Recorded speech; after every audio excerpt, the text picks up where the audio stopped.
Seburuk-buruknya makanan adalah makanan pada acara resepsi.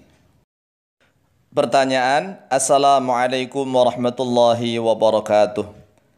Bagaimanakah hukumnya orang yang diundang untuk menghadiri acara resepsi pernikahan, tetapi dia jarang hadir karena alasannya bahwa acara resepsi pernikahan pada zaman sekarang ini tidak sesuai dengan sunnah tuntunan dari Nabi Muhammad SAW, yaitu banyak hiburan yang maksiat dan bahkan tempat acaranya di gedung mewah, hidangan makanannya mewah, sehingga mengakibatkan saudara, tetangga, dan teman-teman yang miskin menjadi merasa minder dan takut untuk datang. Biasanya yang berpendapat seperti itu adalah orang-orang penganut Wahabi. Mohon jawaban dan penjelasannya, apakah boleh di dalam hukum Islam orang yang diundang walimah tetapi tidak mau menghadiri undangan dengan alasan seperti itu? Bukankah menghadiri undangan adalah wajib dalam hukum Islam? Atas jawaban dan penjelasannya kami sampaikan terima kasih. Jazakumullahu khairan katsiran wa ahsanal jaza. Wassalamualaikum warahmatullahi wabarakatuh. Waalaikumsalam warahmatullahi wabarakatuh. Baik, bismillah walhamdulillah, wassalatu wassalamu ala rasulillah Sayyidina wa maulana Muhammad ibn Abdillah wa ala alihi wa sahbihi wa mawalah, wala hawla wala quwwata illa billah, amma ba'd. Fa'lamu rahimakumullah anna Rasulullah sallallahu alaihi wasallam qala haqqul muslimi 'alal muslimi khamsun: raddus salami wa iyadatul maridi wa ittiba'ul janaizi wa ijabatud da'wati wa tashmitul 'atisi. Muttafaqun alaih. Ketahuilah wahai saudaraku kaum muslimin wal muslimat rahimakumullah, bahwa pendapat seperti itu bukan hanya berasal dari golongan Wahabi saja, yaitu bukan hanya pendapatnya orang-orang Wahabi saja, tetapi pendapat seperti itu adalah pendapatnya mayoritas ulama ahli sunnah wal jamaah.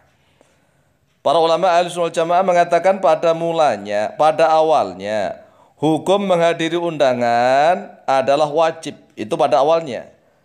Akan tetapi hukum wajib itu bisa berubah.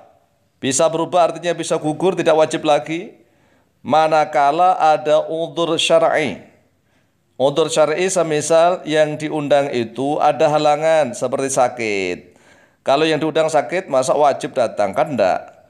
Atau yang diundang itu sedang pergi di luar kota jauh, kan gugur kewajiban dan lain-lain.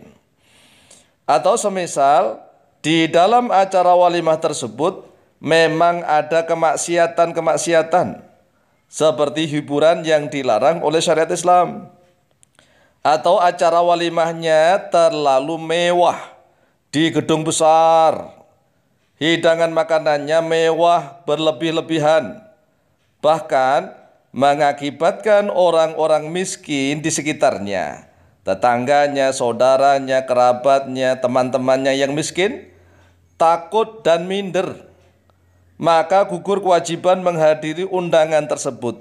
Ini adalah pendapatnya mayoritas para ulama ahli sunnah wal jamaah. Dan yang sangat penting dipahami oleh setiap orang Islam adalah bahwa apabila orang Islam mengundang saudara muslim lain, itu niat, maksud, dan tujuannya benar-benar mengharap kehadiran untuk memberikan doa dan restu karena Allah SWT. Jadi kita mengundang orang lain itu benar-benar karena Allah, ingin mengeratkan persaudaraan, persahabatan, pertetanggaan, dan seterusnya karena Allah. Tidak ada niat lain yang terselubung, yaitu mengharap sumbangan atau kado atau amplop. Sebenarnya niatnya itu mengharap sumbangan atau kado atau amplop, tapi dalam undangan ditulis mohon doa restu.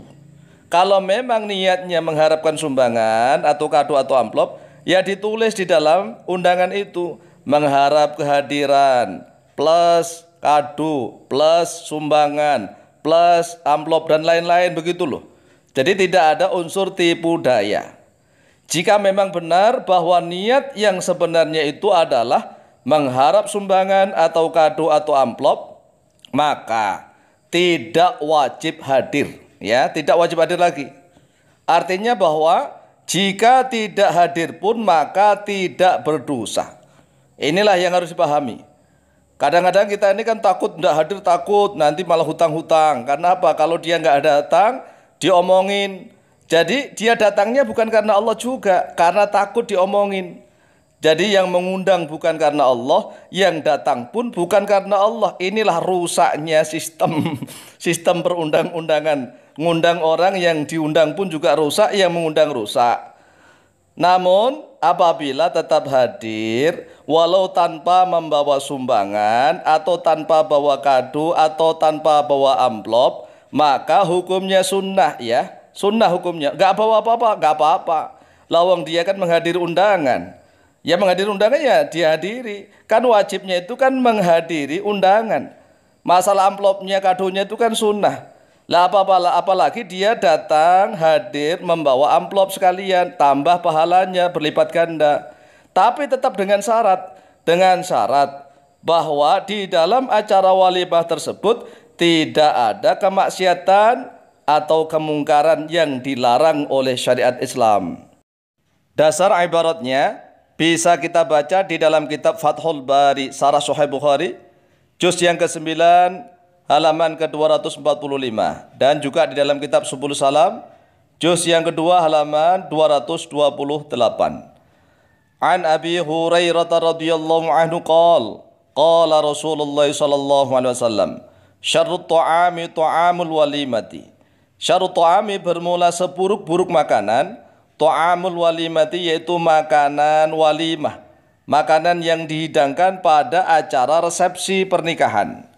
Yud'a diundang, dipanggil atau diundang, laha padanya walimah al-aghniya'u terhadap orang-orang kaya. Wa yutraku dan ditinggalkan al-fuqara'u terhadap orang-orang fakir miskin. Wa man taraka ad-da'wata dan bermula siapa saja yang meninggalkan oleh dia man ad-da'wata pada undangan faqad asallahu wa rasulahu sallallahu alaihi wasallam maka sungguh telah bermaksiat kepada Allah dan kepada Rasulullah sallallahu alaihi wasallam. Lah ini yang terakhir inilah biasanya yang dipahami oleh orang awam. Akhraja telah mengeluarkan pada hadis Al-Bukhari oleh Imam Bukhari nomor hadis 5177 wa Muslimun dan oleh Imam Muslim nomor hadis 1432. Wa fi lafdin akhar dan yaitu tetap di dalam lafaz yang lain an Abi Hurairah radhiyallahu anhu diriwayatkan dari Abu Hurairah radhiyallahu an telah berkata oleh beliau syarrut ta'ami ta'amul walimati bermula seburuk-buruk makanan yaitu makanan pada walimah, makanan pada acara resepsi terutama resepsi pernikahan. Yumna'uha yang dicegah pada walimah man terhadap orang yaktiha yang ingin mendatangi pada walimah. Wa yud'adan diundang ilaiha kepada walimah man terhadap orang yakbaha yang enggan mendatangi walimah.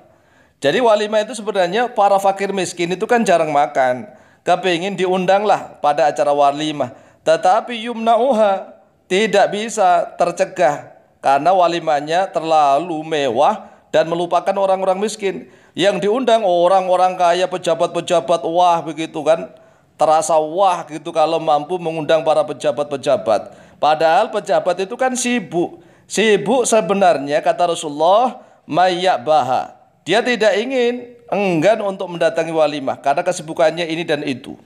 Jadi inilah yang perlu dipahami.